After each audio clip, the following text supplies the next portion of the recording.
Imagine a gap year that's not a detour, but a launch pad.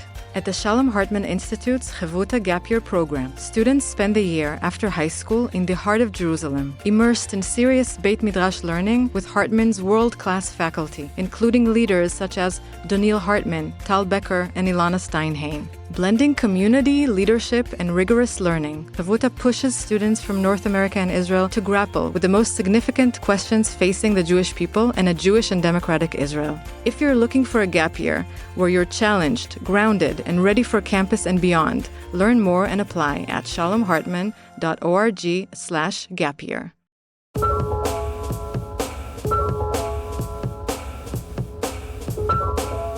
Hi everyone, welcome to Identity Crisis, a show from the Shalom Hartman Institute creating better conversations about the essential issues facing Jewish life. I'm Yehuda Kurtzer. We're recording Thursday, November 13th, 2025. So one of the ironies of probing anti-Semitism online, especially of the white nationalist variety, is that the whole phenomenon, as you try to understand it, is full of twists and turns. You keep finding connections between this politician and that online influencer and this media figure and that organization. And inasmuch as anti-Semitism itself is a conspiracy theory about Jews, about how we are interlaced with each other as part of a global cabal, I find it striking to notice that what may not be true about Jews is actually true about these anti-Semites. I'm not sure whether this is the case because of the internet and the way that information travels and the ways that new relationships can be formed, but there's no question that this kind of conspiratorial anti-Semitism is accelerated and enabled by our digital information systems. If once upon a time white nationalists and white supremacists were obscure oddballs living in their grandmother's basements around the country, some of them who could be classified as NEETs, N-E-E-T-S, not employed in education or training, which is an identity that the anti-Semite white nationalist Nick Fuentes claims as a badge of honor about himself, today those oddballs are oddballs with podcasts and networks and followings. And sometimes those networks are powerful. Sometimes they include people in real positions of power. And I think that's where we find ourselves today.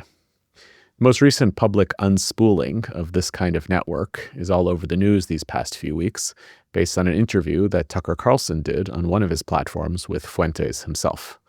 Carlson, maybe the most influential right-wing media figure in the country, spent over an hour with the 27-year-old Fuentes, who has hundreds of thousands of followers, now giving fuel to his views to millions and millions of people, views that he has called about himself white identitarian, race realist, Jewish-aware, counter-Zionist, authoritarian, and traditional Catholic views. We'll come back to Carlson in a moment, but the magnitude of that kind of platforming is enormous, and the backlash has been fascinating. The head of the Conservative Heritage Foundation refused to distance himself from Carlson and now faces very significant opposition, both from within the organization and from without. Some Republican lawmakers, most notably Ted Cruz, spoke up about this growing scourge in his own party, but definitely not all Republican lawmakers. And when you consider the idea of the Overton window, how the framework for the acceptabilities of ideas within a society can change, it's hard to deny that this happened, and quite fast, in the last few weeks in America. I think the struggle with this kind of anti-Semitism is that it is, for lack of a better word, outlandishly evil, almost cartoonish. And it makes it difficult to parse the question of whether it should be taken literally or seriously or both. Those who would make light of it point to the ways that these extreme ideas can only be found holistically outside the halls of power. Some who take it seriously, like Bret Stephens in this week's New York Times, note all of the ways that although Trumpism as an ideology itself is not, in his words, epistemically anti-Semitic in the same ways that you see from Fuentes, Trumpism still possesses a set of ideas that Stephens calls anti-Semitic adjacent, and in particular positions of the Trump administration on immigration and the growing skepticism on the American right about international intervention and support for Israel. If you want to go a step further in terms of noting the fears connected to these conspiratorial ideas, the conservative writer Rod Dreher wrote a piece this week in which he estimated that 40% of Republican congressional and administration staffers in Washington are fans of Fuentes. And if you listen to some of the scuttlebutt around D.C., you hear murmurings that if you are too pro-Israel, you cannot work in the Trump White House. Meanwhile, the rhetoricians behind this anti-Semitic extremism, they also tend to play tricks around what they talk about all the time, sometimes speaking, quote, in satire or like in jest, which enables them to advance inflammatory ideas and then walk them back as merely jokes.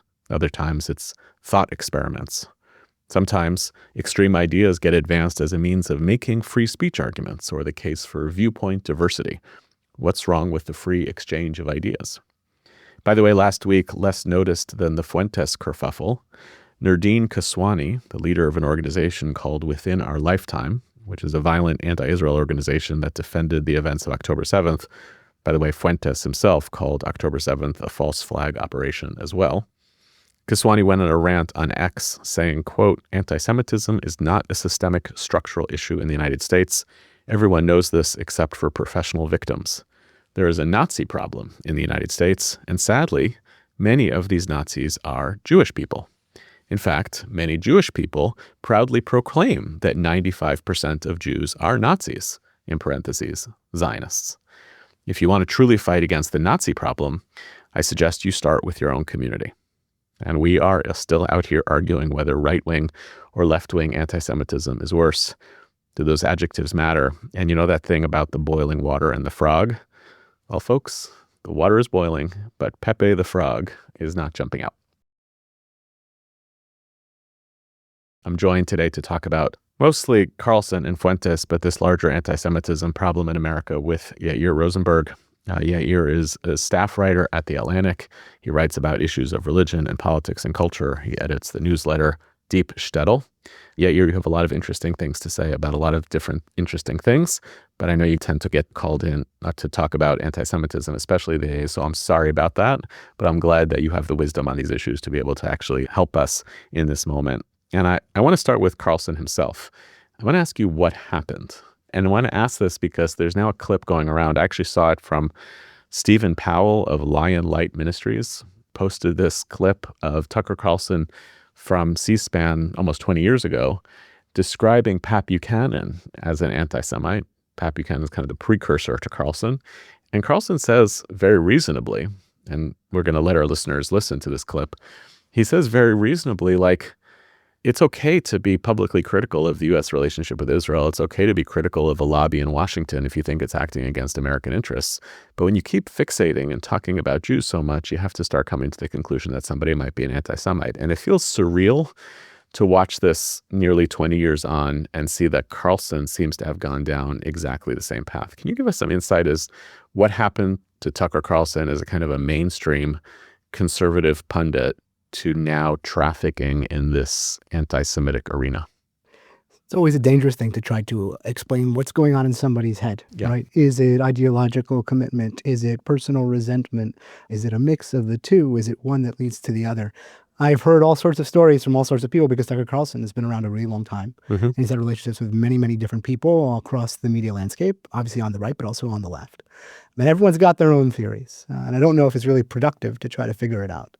It's more like, what are the outcomes of those things? But that clip is very instructive because it is essentially an instruction manual for doing what Tucker Carlson is doing now, which suggests that he knows what he is doing now. Right now, for reasons he's choosing to talk about Jews in this way, right, and to fixate on Jews in this way, and to make them the center of all conspiracies and things that are wrong in this way, and to promote people who have that worldview and a lot of other adjacent narratives, which we might get into. He's doing it consciously. It's not a mistake. It's not an error. It's a worldview. It's a choice. As to why that is, it's hard to say. So instead of diagnosing what happened to Carlson, what changed, I guess the different way of asking that question would be, what changed in the incentive structure that this is now perceived as being something that is, because ultimately he's a marketer, right? And he's speaking to 20, 30 million people a week. What changed in the incentive structure in the American population that is making it more ripe, creating a different appetite for kind of the conspiratorial thinking about Jews? And it's a larger question about the rise of anti-Semitism. That is the question. But in particular in the media landscape. That is the question. It's much, much bigger than Tucker Carlson. Yeah. Right. People like Tucker Carlson and Candace Owens and other people with millions of followers on social media platforms and podcasts that you've never even heard of are all doing this. It is not just Tucker. They are not, in fact, creating the anti-Semitism so much as they are supply rising to meet demand. And we know that the demand for anti-Semitic material exists because we now have pretty good survey data that shows in particular that young people are much more anti-Semitic than their elders. And this goes against certain stereotypes about how prejudices are the province of the old and they will die off when that generation passes on and are replaced with, the flag-waving progressives of the youth. In point of fact, in many cases, not just with anti-Semitism and in many countries, prejudices are the province of the young. One example of this is David Shor, the top pollster for the Kamala Harris campaign, who designed a lot of their messaging, was given a tremendous amount of resources and money during the 2024 election to poll the electorate. And not just on political questions, but generally to get a sense of the opinions and the thoughts and the ideas and the themes roiling the people voting in America. And he asked things like, do you have a favorable or unfavorable opinion of Jews? And unlike your typical poll where they get like 500 people and maybe 1,000 if you're lucky, and then you try to, scale up and do all sorts of math with it, he polled 130,000 people because when you have the resources of a campaign, you can do that. And so this is pretty good data. And he found that some 1/4 of young people, with a negligible difference between whether you voted for Trump or Harris, said straight out that they had unfavorable opinion of Jewish people. And then as you go up the age curve, that just disappears completely, right? And hardly anybody is willing, to the older you get, to say that kind of thing. So this suggests, right, that there is an audience and enterprising people in an unmediated landscape that social media allows are going to service that demand. And not only that, but as this younger generation ages into positions of more influence in politics and culture, you would expect politics and culture to begin to reflect their desires and impetus. And thus you're going to get that 25% being expressed in our politics and culture. Then the question becomes, why did that 25% become, right? This is your real question. And that could be a whole book, and perhaps I'll write it. Let's give the capsule version of a few things. One is really obvious, but I think misunderstood, which is the passing of Holocaust memory. Now, when we talk about that, many people think of it in terms of the Holocaust survivors have passed on, who's going to tell their story. The Jewish experience of the Holocaust is passing. But actually, what changed American attitudes towards Jews and what affected how they treated Jews was not the Jewish experience, it was the non-Jewish experience of the Holocaust, which is to say that if you look at polls before America intervened in World War II, while the Holocaust is going on in Europe, the Nuremberg laws, Kristallnacht, Americans are not particularly sympathetic. Right. They don't really want to get involved.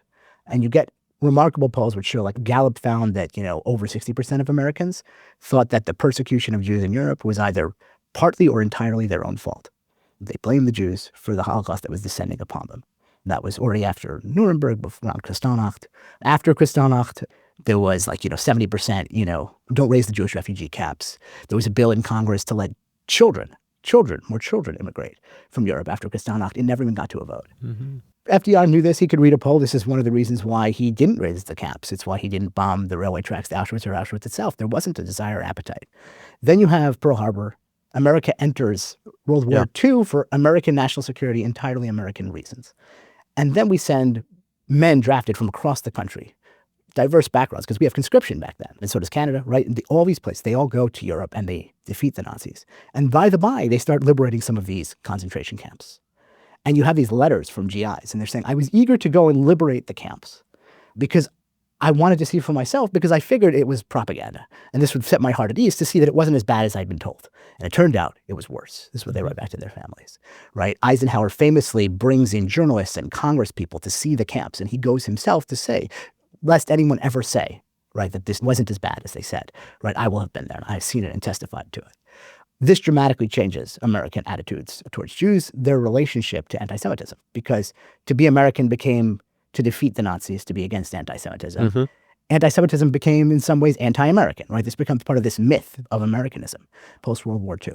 And that redounds to the great benefit of Jews trying to integrate into American society and succeed in American society in ways that they never had in any other non-Jewish country. Including the fact that American Jews were among those GIs who return. Exactly. And they come back as not just having liberated their own people, but actually having fought on behalf of America against the bad guys. Yeah, although I think that what really, you have non-Jews go back, again, because they're drafted from across America, they come back to Kentucky, to everywhere you can imagine in the United States. And they tell this story. And we have records of people doing this, and they say it in churches, and they write it in papers. It becomes firsthand knowledge and secondhand knowledge by the next generation. And that is what tethers the place of the Jews after World War II and changes this dynamic. Now, you go to the current younger generation, very understandably, they don't have that experience. Right. There's no connection. There's not secondhand. It's just not there.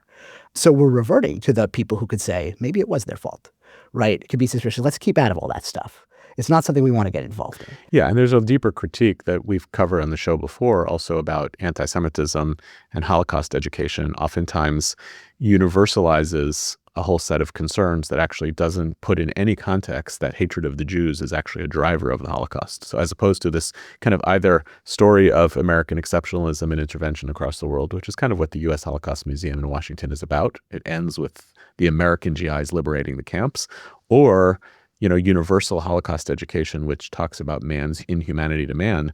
Neither of those, and this has been demonstrated, Our story about anti-Semitism. Correct. Have any measurable effect in helping people understand the particular precarious position that Jews inhabit in the West. And of course, Darrell Horn and others have written on this, and I have sympathy for it, but I do think I want to emphasize we often look at these problems and say they're problems of education. I think education is important. Both my parents are educators. In some sense, what I do is education. So clearly, I think it matters. But something that matters just as much or more is experience. And education can't replace experience. And in the case of the Holocaust, we should never want such another experience to educate people. But when you have a generation that Shelo Yadat Yosef, that didn't know, never saw, understandably, they're not impacted. That's just not a frame of reference. So that's one big difference. And you can see, if you look at now, back to Tucker Carlson and, the people that he has on, he has had a parade of Hitler apologists on his podcast. People saying that actually Hitler was misunderstood. He wasn't as bad as people said. And maybe Winston Churchill was actually the villain of World War II. All of this stuff. He just recently went off on a tangent about how Dietrich Bonhoeffer, who the Christian, sort of saint who was part of a plot to try to kill Hitler and died for it, and was formerly a great hero on the American right as part of that story, suggesting that it was not Christian of him to try to do that. And you can make some sort of technical theological argument about that kind of thing because you're trying to kill somebody, right? But that's not what he's doing. No. He's saying that Hitler isn't bad, that Winston Churchill is bad, that Dietrich Bonhoeffer is actually maybe not a Christian, right? Like you don't have to, it's not even reading between the lines anymore. It is an inversion of this traditional narrative, which has a more receptive audience now in service of a broader inversion of the American story in which Jews are suspect, right, and subversives, and other people, also other kinds of prejudices are now in play again. And the sort of reorganizing of America's understanding of itself after World War II is reversed. So that's one big answer. Another answer, and this gets to some of the stuff you're talking about, how this is not just a phenomenon on the right. This is something we've seen on both the left and the right. We have seen the rise of populist politics since 2016. I cover, with one of my other hats, right, in American politics. I've been to the political, the national political conventions since 2012 and interviewed candidates and, been on the trail and all that stuff.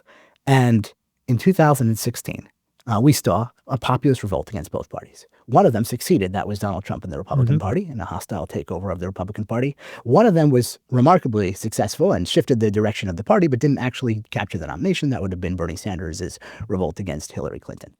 And these populist revolts against party elites, against American elites, right, were well founded in things that we now recognize as tremendous failures, right, of elite governance in American society. And everyone can sort of point to different ones they want, right, economic stewardship, foreign entitlements, and wars that were disastrous and catastrophic.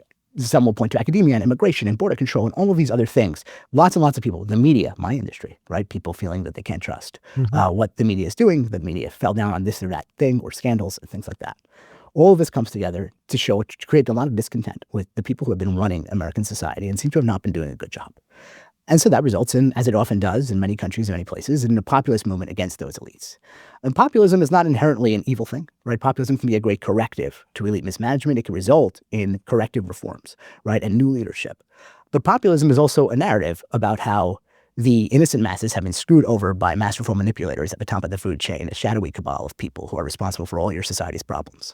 And that rhymes with anti-Semitism, because all you have to do is say that those people are the Jews, and then there's centuries of propaganda and Google searches backing you up. And it becomes very easy to graft anti-Semitism onto this, and in fact divert what are originally populist movements with genuine grievances into chases for Jewish culprits, right, hunts for Jewish culprits. And so as our politics has gotten more populist, right, it is inevitably going to get more anti-Semitic. It's very hard not to. To stop it, you need leaders who might gatekeep it out. And we can get to another points about social media and communicate. It's much harder to gatekeep anything out. And so these are just two examples of like this sort of thing. And of course, Tucker and his many, extended universe people, they are riding that wave. Yeah. But it's also the case that we see it on the left, right? And, that sort of stuff in, populist left discourse where you see anti-Semitic ideas. It is often just grafting this narrative of the sinister conspiratorial group on the top, right? These elites, and saying that those elites are Jews, or saying it's Zionists, but literally there's no difference. Right. It's interesting, even in your depiction of that narrative, which is very compelling, you even made a rhetorical move at some point where you said, the global elites, the cabal is the Jews. But actually, there's a preliminary step, which isn't the Jews, it's just Jews. Because that's actually easy to prove. You can be like, oh, look, there's George Soros, if you're on one side of the aisle, or there's Sheldon Adelson on the other side of the aisle. And here's, we'll throw Jeffrey Epstein into the mix. You do actually have Jews who are human beings who happen to be Jewish, who are sometimes easy to depict as the caricature of that cabal. And then once you do Jews, it's very easy to jump to the Jews, right? Because not that many of us, and because it becomes easy to kind of re-aggregate the Jews under one umbrella. So it's kind of one of these things where anytime you have a conspiracy theory, you have just enough data to be able to fuel something bigger. And that enables you to kind of transpose that from an observation, oh, there are actually rich Jews who have a lot of influence, and turn that into the Jews are a controlled cabal that's actually trying to orchestrate the society. That's always the case with these kinds of things, where you take individual members of a minority community and then you recast them as a mendacious monolith where everybody is all in cahoots with each other and they're out to get you. And people will do that with more and less success with other groups too. So like all the Muslims are conspiring to impose Sharia law, right? That kind of conspiracy is not very distinct from this kind of thing, just not as prevalent throughout history, right? But we've seen it with some power in different times in the United States history. There were certain conspiracy theories about Mormons trying to take over America, which people think is crazy now, but that was absolutely something. And it got stirred up actually when Mitt Romney ran for president. There were times when people evoked this sort of thing. But there's just been centuries upon centuries of versions of this, and certainly most recent, in the last century or two, of this kind of narrative, which animated the Soviet Union and animated Nazi Germany, which were opposed in every possible way in so many other respects.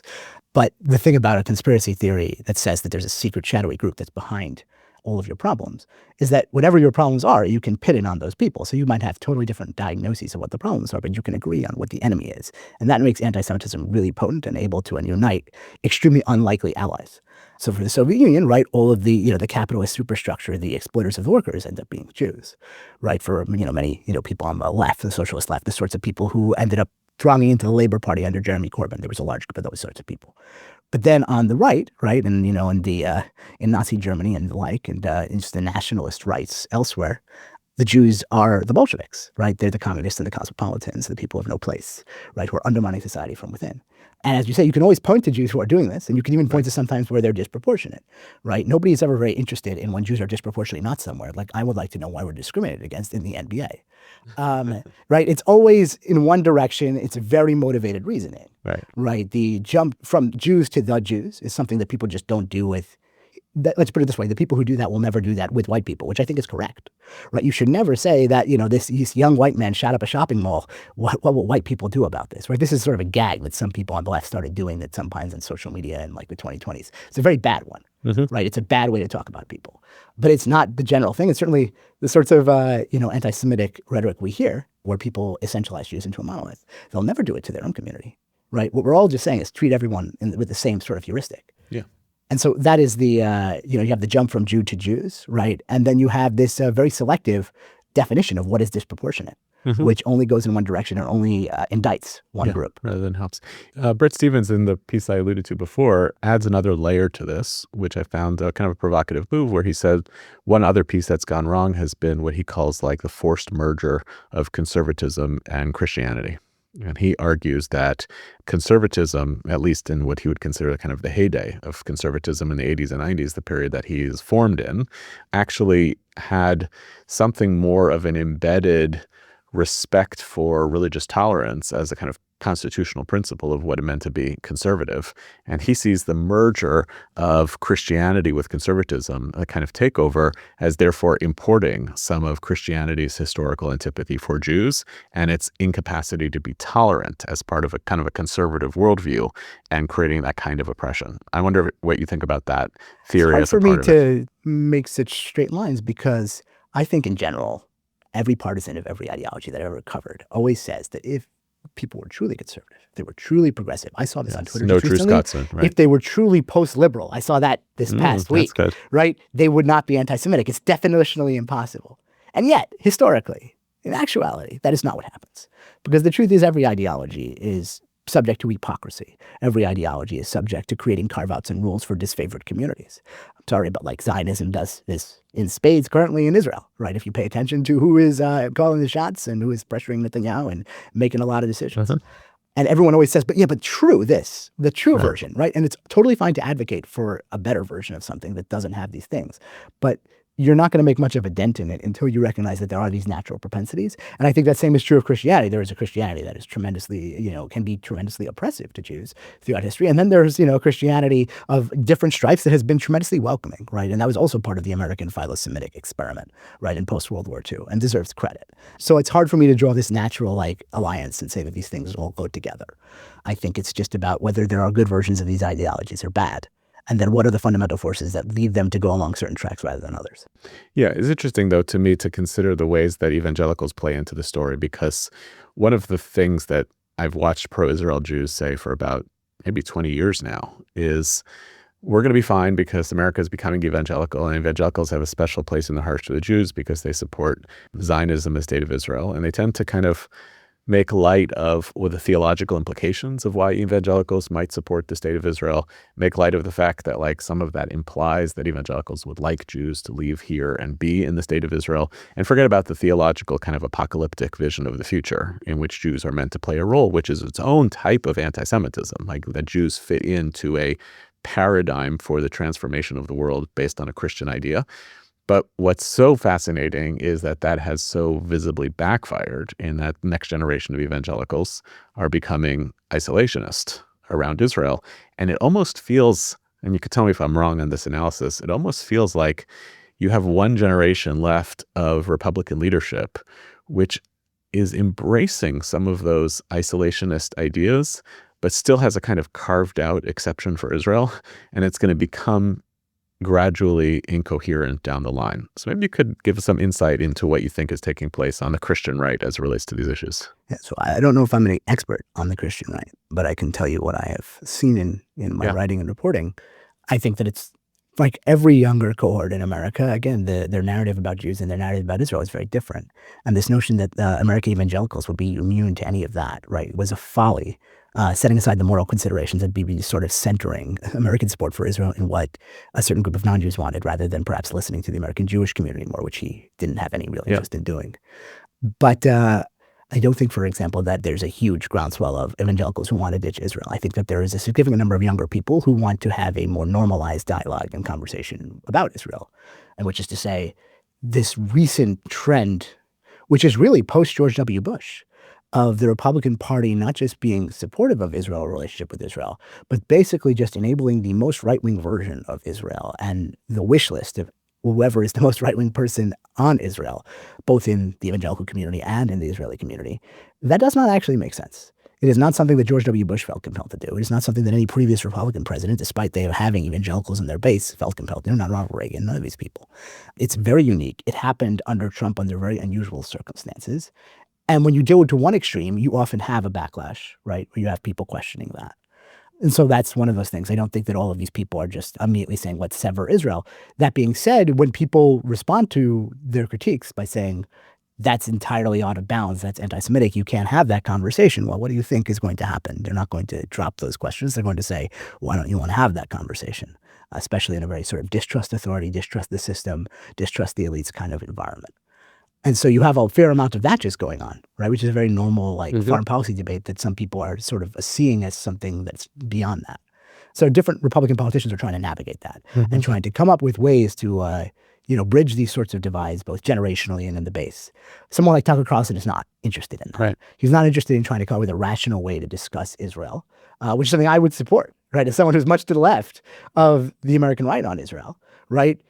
It's kind of funny to see the Steve Bannon of Tucker Carlson pretending to be critical of Israel, but you know that they have no actual interest in Palestinians. Right. They have no actual interest in good outcomes in Israel. They just don't like people who are different, right? And particularly they have an issue with Jews and they see them as subversives and problems. They also seem to see, right, let me say they seem to see these things, right? That's how they act, right? And they also seem to see anti-Semitism as a useful tool politically for uniting people behind their movement, right? And that's not a bad short-term bet historically. You can use anti-Semitism to glue anti-establishment populists together, like we discussed, and gain a certain level of political power that transcends normal political divides.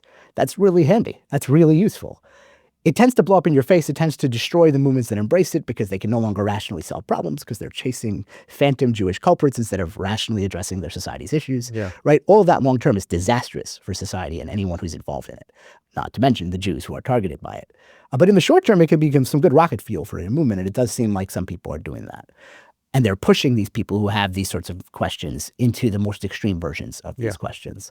But I don't think it's inherent, like these sorts of political debates are inherently dangerous. I think what's sort of dangerous is what people are purposely pushing them in what direction. Just like I don't think populism inherently has to be dangerous, right? It's how you use these things and where people decide to use it. Yeah, this is something I hear from a lot of our audiences traveling around. Part of what's taking place also is a kind of psychic overload by American Jews of how much of this anti-Semitism they're seeing and hearing all the time, and the inability to kind of classify it, order it, make sense of it. I think there tend to be kind of two responses. One is the overwhelm response, which actually doesn't help you. It doesn't help you to think about how your politics should be different. It doesn't help you to think about how you should organize around it. But I think that actually characterizes much of the American Jewish institutional response to anti-Semitism. And one of the ways they respond to it is just by amplifying all of it. That's anti-Semitism. That's anti-Semitism. I'm like, okay, but what do we do about it? The second response seems to be like, oh, let me decide this one is a kind of okay, and I'll respond to this. I'll kind of put them in order. I'll give you like my favorite example was, for all of the conversation about anti-Semitism in the recent New York City mayoral election with respect to the mayor-elect Mamdani, Cuomo has like a famous line for when he was governor during COVID about Orthodox Jews trying to celebrate Sukkot. And I don't know if you know this one. This is a great line where he was like, has said to have said to his staff, these people in their fucking tree houses, which is funny and also kind of anti-Semitic. So I saw people on the left kind of wheeling that out to be like, look, this isn't a choice between an anti-Semite and a philo-Semite. It's a choice between these two anti-Semites, or I think Cuomo is worse. And I find these like, neither of those strategies seem right. And I wonder how you think about the kind of this overload phenomena of all of this arrival of this data and what it's doing to our capacity to actually talk intelligently about this and even strategize around it, both as a Jewish community, but also as Americans. Yeah, there's a tremendous lack of strategic thinking on this stuff. There's a lot of reactivity that's always characterized, I think, the Jewish response to anti-Semitism. I would say, in the defense of all the Jewish organizations, some of which I have more sympathy for in their particular approach and some less, anti-Semitism fundamentally isn't about what Jews say or do about it. And this is the real problem. The Jewish organizations could have the pitch perfect, perfectly designed, incredibly executed strategy for countering anti-Semitism. And unlike the anti-Semites who believe that the 0.2% of the world population that is Jewish controls the fate of the other 99.8%. In reality, the 99.8% of the world that's not Jewish is going to determine the fate of the 0.2% that is. And it doesn't matter if that 0.2% does the perfect strategy. I mean, say they managed to figure out how to punch 100 times above their weight. Well, then they would be punching at 20%. Right? Like, it still wouldn't work. And that's not what's happening, and that can't happen, and that's not how the real world works. So it's similar to when people say, like, people often say, like, I am really mad about how this right-wing person is sort of running interference for right-wing anti-Semitism, or this left-wing person is running interference for what I perceive to be anti-Semitism disguised as anti-Zionism. And it's true. I might agree with you on this or that critique.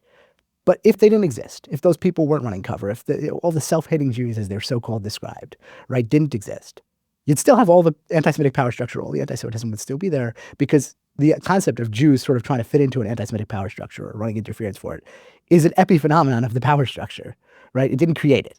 Jews didn't create the anti-Semitic superstructure, the double standards, right? The conspiracy theories, all of that kind of stuff, right? Jews are subject to it, and then they act within it, and they try to respond to it, and they do that in less good and less good they can ways, make it worse. Right? They can make it worse, and they can make it a little better, and this is all mostly at the margins, right? And this is, not something that people really want to hear. It's going to be, so what they need to do, right? In the end, it is a non-Jewish concern. And it is something that non-Jews decide whether or not this is something that they want in their societies. And this is something they want to govern their societies. And you're seeing that playing out right now very strongly, obviously, on the American right, where there's this pitched war now over what has a place in the conservative movement. And fundamentally, it's not going to be decided by the Jews. And if Jews somehow tried to decide it, that would end up being construed as anti-Semitic, right? Look at the Jews acting to try to control this debate. I think it's a little scary. I think Jews look at that and they say, like, wait, we don't have the ability to influence this so much. That's probably true. And that's not incredibly encouraging. But also the fact is that there are plenty of people out there in the world who do care about Jews. And America was a better place for Jews before the Holocaust, even as we just talked about how there was a lot of anti-Semitism that sort of fell away after World War II. There's a reason so many thousands upon thousands of American Jews came here from Europe. It was so much better, right? And there's lots and lots of good things and resources that America has and Americans have and all of those things. But in the end, it's going to come down a lot to Americans who are not Jewish. It's such a strange powerlessness story in so many ways. I think people want to tell a really agentic, powerful story about the Jews rising above their circumstances and constantly changing fate and bending the arc of history. And I don't know. I don't really see it. Right? I think that's a very powerful, both national and theological narrative. And I think that some people absolutely reasonably can believe those sorts of things about different moments in history. But like, if you were just looking at the distribution of power, and who decides, what terms, what groups are talked about in, well, Jews are not we don't get to set the terms of discourse about which were discussed. That's true. Although here's the counterpoint, which would be that one of the things that American Jews did in the first half of the 20th century is American Jews helped architect not a special treat us well strategy that they then imported to others, but they helped architect a better angels strategy, a narrative about America that would help Americans tell a better story of America that ultimately would redound with goodness for Jews. Yeah. That's the Brandeis story. It's the Callan story. That's the Lazarus story. That's the American liberalism story. That's the American liberalism story. For sure. So I understand that what you don't want to have is, and let's use the Ted Cruz example, the recent one as a good one. That's your good story, right? A leading American conservative politician stands up to repudiate the anti-Semitism that's taken place within his own party. To his credit, he wasn't like, yeah, this is anti-Semitism, but what's happening over there on the left is worse. He did not use that. He did not do that. He went after the Heritage Foundation. It's a hard thing for conservatives to go after. Just did it exactly right. And the way you're describing it is, in order for that to work, that just has to be a natural occurrence, as opposed to, it can't be like he did that because AIPAC called him, because that will be like the worst expression of this, of like, oh, the Jews are leveraging this in order to make this happen. I'm not saying that Jews can't be involved in these things. I think that there's a very strong American Jewish liberal story that says we will create alliances, right, with all sorts of groups. For all but of not for our own interest. Right, but not just for us, for every. And I think I think that's totally correct. And I think on the moral sort of, again, and just in general, I think people should do those things if they think they're right. I push back on the notion that we are the deciders. Right. And I sometimes think Jews fall into that sort of, I think it's a little solipsistic. And I think anti-Semites believe it all the time. Right. They really believe that Jews are the deciders of this story. But really, everyone has agency. And then there's a lot of people in this world. So like, I think Jews in the end, right, can be part of different stories that America tells about itself. And they should say which of those stories I think is better for everyone. Right. Not just better for Jews. Right. But better for us, too. Right. And then work on those. And there's very strong disagreements about what that story is. Yeah. But yeah, I just don't think the Jews are ultimately they're not going to be the ones who decide. I don't think we're most of the time. So once in a while, someone might be in the right place at the right time. Right. Right. I mean, I fear about that version of a story that it creates a kind of American Jewish fatalism about this. Oh, yeah. Of like, well, I guess we'll wait around to see whether America likes us or not. Well, I think that there are other things you can do other than saying we're going to solve all this problem on ourselves. There's also things that you do that are just protective. Right. That's the sort of thing where you say, like, we're not going to be able to like solve these giant societal wide issues on our own. Right. But we can do certain things that are just sort of protective of our community. Right. That can be involving just basic things like security. Yeah. That can be involving the Jewish life and learning and like, resilience and so many other things that you can do. Right. Without saying we have to conquer this all ourselves, because you're talking about overwhelm. That's how you started this conversation. Mm-hmm. It's because people are correctly perceiving an overwhelming situation. And if that is the thing that you start trying to do, you're going to accomplish almost nothing, and you might actually do a lot of counterproductive stuff, right? And so to scale back a little bit and then to take stock, right? I think it is valuable. So, but I would say for us, and I say this personally, but it's also my hope institutionally, I would like to bring back that agenda of American Jews being part of, together in coalitions, other Americans who are arguing for a narrative and a set of ideas and values about America that is ultimately to our collective benefit, and to reduce the amount of dissonance between how right-wing Americans might tell a narrative story about America and how left-wing Americans would tell that narrative story, not because I don't ultimately vote on one side of the aisle, and not because there's some altar of centrism that I sacrifice on, but because ultimately that is a means of creating the best possible framework for the safety and security, not just of Jews, but other fellow Americans. And I'll ask you a question that may just be a rhetorical question, but I actually think you may have opinions on it also. Why doesn't the freaking American Jewish community do this? What happened to this agenda as the normative agenda of American Jewish life, which I genuinely think prevailed in the middle of the 20th century and led to a period of relative safety and security for Jews in America? Yes, I'm actually the worst expert to ask about the American Jewish organizational landscape because I report on, American U.S. politics, Israeli politics, international stuff, these big picture trends and I almost never write about any of these organizations. I have very little insight. It's a good way to stay safe. Right. I have very little, no, but I have just very little insight into them. I will go and speak on a panel here and there and things like that. But it's just not the landscape that I cover. And I do think, frankly, the fact that I can do what I do and not do that suggests something of what you're saying, which is that if they mattered more, right, on some of these issues, then I would be, right? It would force its way into what I do. But very often it doesn't. Yeah. So that's what I would say. I want to circle back because you said I want to push back against the fatalism thing because I do want to say that's not what I'm trying to say.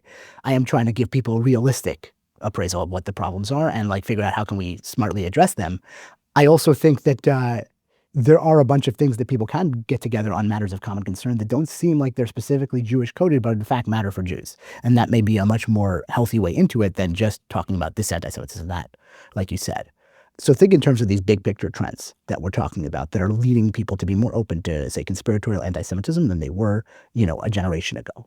It's the passing of the Holocaust generation. It's the rise of populist politics in America. We didn't discuss this, but it's underneath everything, and perhaps the most important, which is the change in how we communicate and understand each other through social media, which is a sort of mechanism that is designed to proliferate advantage conspiracy theories and disadvantage minorities. To break that down really simply, if there's a cacophony of people talking on social media, to break through, you have to say something that other people are not saying, and that's unique. You could be prettier than other people. Your cat could be cuter. You could be funnier. Or if you're a news organization, maybe you have some information that other people don't have. That takes a lot of work, but it doesn't take that much work if you just make it up, right? And that is why you see so much conspiratorial theorizing and fabrication and scams on social media. It is the easiest form of viral content to produce. So we've advantages, conspiracy theories, and anti-Semitism is one of those. Social media decides what you see based on an algorithm, which determines what people click on, pay attention to, and and that's based on shares and likes. When you have a globalized conversation, it's going to reflect the globalized pathologies. A tremendous number of people around the world, many, many more millions, don't like Jews. Maybe they've never met one, but they don't like Jews and they have negative notions about them. Then are Jewish or like Jews and are willing to step up and stand in the way of people who are saying no, right? We hate Jews and we want them gone. And it's one thing if your conversation is localized, right, in your community where people know each other and they know Jews and other people and you can handle all these kinds of prejudices in that way, in theory. Once you globalize it, you can solve a local problem and then it becomes, but then in your pocket, the conversation and the algorithm is deciding based on global trends and global votes. And you've let a tremendous number of people into that conversation. And who's actually getting most of their information and having that conversation? It's young people, right? And so social media, huge thing. Huge driver. So thinking about how social media acts in society and whether or not we want social media, which has so many other downstream negative consequences, like study after study in so many different ways, how much influence do we want it to have on our lives and the lives of our children and our families and our communities? That doesn't sound like a Jewish issue, but it is a Jewish issue. Yeah, of course. Right? Populist energy and grievances in American politics, how you address those. Maybe it's that populism is too dangerous and it too easily turns into conspiracy theorizing and prejudice. And so you're going to try to find someone who will be a consensus broker and come up with a new form of politics, right, that will address those grievances in a way that isn't populist. Or you say, I need to find responsible populist politicians who will police their coalitions and they have the power and the charisma to do that, right? Sort of what certain people on the right, sort of have given up on Trump ever being or doing, which is Trump would have to say, this is not good and I won't do it. Of course, he never does that. If you agree with him, right, he will accept you into his movement no matter what other views you have. And that's part of how he got here. But in theory, somebody could exist who doesn't have that. So I'm not telling people which direction to go, but once you see these big picture trends that don't look like Jewish issues per se, but they in fact are, you then have agency and have the ability to work with other allies and all these other people on those issues in ways that if you address those concerns, you will address these things that are feeding into the anti-Semitism. Yes, and, closer to home for us, educational and pedagogic strategies. You wrote about this in Tablet in 2021 around why Marjorie Taylor Greene became a nationally known name, in part for all of the reasons you described, populist, use of social media. You didn't say this specifically, but like, I know this just from a person with a modest social media platform among certain kinds of Jews. Yeah. The more inflammatory I write something, the more boost that I get. Yes. And I regret it every time I do it. And we have lots of studies that show that negative material towards the outgroup goes much farther than saying nice things about your own group on social media. So you wrote in 2021, like, here's the reasons, and many of the things we covered around conspiracy theories, that people are drawn to this kind of anti-Semitic rhetoric. And your argument ultimately, which was for politics a weak argument, for education a powerful argument, is we need to build societies that actually teach complexity. And that would make people resilient and capable of repudiating the ways that conspiracy theories take complicated things and try to produce simple answers. Yeah, one way. It's very hard to do that at scale. Yeah. Well, one way I would say that one can do that in a more simple way is sort of recognizing that conspiracy theories are usually bad answers to good questions. Why did the stock market crash? It's a great question, very important question to ask. Who did 9/11? Right? Really important question to be able to answer. Now, if you're Tucker Carlson and Candace Owens and saying, well, Jews, right, are behind 9/11, specifically Israel had some sort of foreknowledge and let it all happen or something like that, right? Well, that's not good, right? If you're the anti-Semites who think that the Jews crashed the stock market and manipulated the currencies, whatever that is, you will never stop the next calamity because you don't actually understand what's going on. But people are right to ask the question, and we would be right to validate the grievance and to validate the question and the concern, but then to say, this is a bad answer that will lead you into bad places. It will not solve your problems. And then what you have to do is give people better answers. And better answers have the value of actually playing out in the real world and solving those problems. And then people realize, well, this person has more predictive value. This person helped me more, right? This person's way of explaining the world empowered me rather than disempowered me. The sad tragedy of like conspiratorial actors in the world, like say a Candace Owens or Tucker or whatever, is they are fundamentally disempowering their followers. Right? They're taking people who feel often adrift and ensuring they stay that way. And it's so incredibly cruel and irresponsible. Right? We talk about this in this narrow context of what they're doing to targets of like people like Jews, but everyone who listens to them is a victim in this way. Until they make them feel powerful by activating them, like on January 6th. Yes, and then some of those people will then victimize other people. Correct. Right? But, and the wake of January 6th, the people who were both the perpetrators, right, going into the Capitol, but they were victims, right? These are the people who are going to get thrown in jail. Their lives are going to be ruined. The people who actually incited them into this and lied to them, often knowing better, right? Those people very rarely get held to account. Yeah. And so, like, I think that, in that way, some small way, what I'm doing in journalism is trying to say, these are good questions. Let me try to give you the real answer. And over time, you can build people who like say, okay, yeah, that was more trustworthy. That explains something to me that I couldn't otherwise understand that the conspiracy theory didn't do. And if we just say, oh, that's conspiracy theory, we label and we lecture, right? That's not helpful. Similarly, if you just say that's anti-Semitic, that doesn't solve anything. You have to, when I report on anti-Semitism, I try to explain in some detail why someone might come to this conclusion and then why it's wrong. And then, pull out the word or the label if I choose to do that, right? A lot of people think that reporting on, or talking about anti-Semitism just means saying it and labeling it and that you did something there, but you didn't, right? You have to assume the average person needs more than that. But I understand that's not for everybody, right? In fact, it can be exhausting. It is. But that is a much more effective thing. And I think that, our organizational responses often sometimes, fall short in that respect. But this is much bigger than Jews, right? This is generally about any sort of populist or conspiratorial grievance, is figuring out the way to address that as best you can, right? And then there are some of these things that are just toxic, or they've curdled into something so toxic that you can't deal with it, and then it just needs to be quarantined. But you need to be able to distinguish between those two. Right? If you just treat everything as the curdled version before, right, you will end up creating more of it. Let me ask you one last question, which is, as someone who likes to think about history and memory, I find always an appeal to like, where have I seen this before? What's a historical analogy to this? And kind of the most obvious one is Father Coughlin in the 1930s. A parish priest who ultimately somebody is like, hey, you're pretty good at this, puts him in front of a radio mic, and becomes in the 1930s enormously influential in advancing anti-Semitic ideas, which you could see a direct correlation to exactly what we were talking about before, the rise of anti-Semitic ideas in America, the resistance to entering the Second World War, certainly to intervening on behalf of Jews. That happens. And then afterwards, people are like, well, that was bad. And he winds up returning to spend the rest of his life basically anonymously living as a parish priest in some parish somewhere else. Does the Father Coughlin story help us in any ways thinking about Tucker, both about like how these things come to pass and how they might ultimately turn out in the end. Is it a story of like some version of a brief period of collective psychosis because of all these various economic and other reasons that drive people into these positions, and we can be optimistic that someday we'll get on the other end?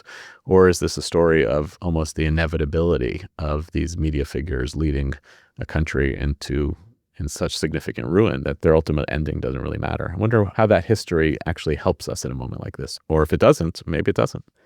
Well, since we're on a podcast, I want to bring readers' attention to the fact that there is a podcast called Radioactive that journalist Andrew Lapin did, which is excellent, which is a short series podcast that you can go listen to, a partnership, I think, between Tablet Studios and Public Radio.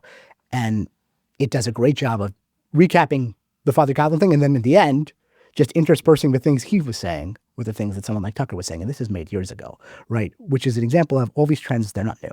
Right. And all these things that are suddenly shocking people, it is shocking, but it has been building for quite some time. And I can't predict the future. Right. Like that's really like something I steer clear from. I have all my little cliches. I report on the present, not the future, all that kind of stuff. I think you laid out two very plausible scenarios, which is that, these sorts of things can burn themselves out. And you could even argue that in the internet age and social media, everything moves so fast that we go through these phases way quicker, right? And so something can really come to a boil and can, seem like the wave of the future, and then it's gone within a year or two. And, then on the other hand, some things can be transformational and they can stick. It's very hard to know.